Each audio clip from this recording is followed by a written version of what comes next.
Ata që thonë se mund të ketë eskalim, duhet të tregojnë se kush do ta bëjë eskalimin.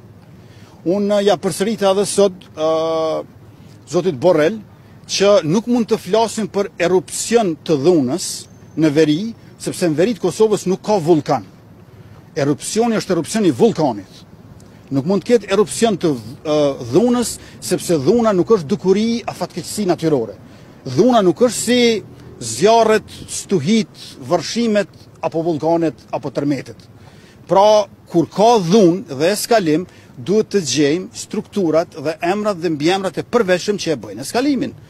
Unë nuk jam kur për ta fajsuar popullsinë, unë kur nuk mendoj që dhunën e bëjnë serbët, por e bëjnë strukturat e saktuara, grupe kriminale, sidomos të lidhura ose drejt për drejt ato që i kemi shpallur terroriste, siç janë mbrojtja civile dhe brigada veriore.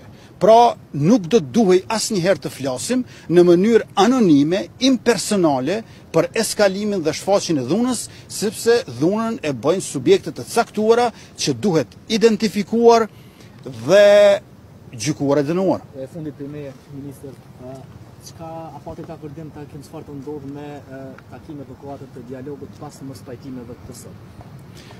I përket ndërmjetësve lehtësuesve evropian që ta shohin se si duhet të jetë rruga përpara. Unë si kryeministri i Republikës Kosovës angazhohem për drejtësi, për ligj, për të gjithë. Jam kryeministër edhe i serbëve në Kosovë. 4% të popullsisë kemi serb, pra nuk janë që të gjithë shqiptarë.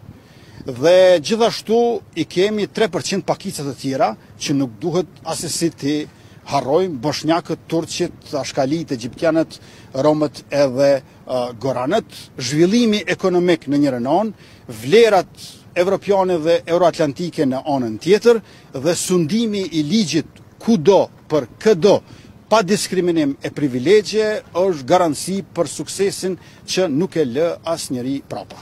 Moram da vas pitam oko deeskalacije, s obzirom na to da je kolega spomenuo.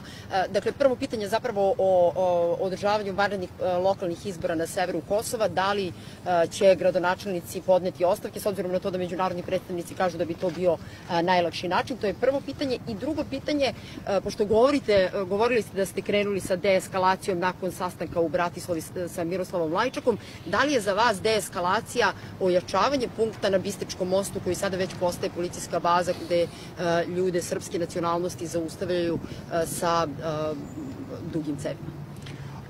Ja nisam ni gradonačelnik na severnom delu Kosova, niti policajac tamo. Kosovo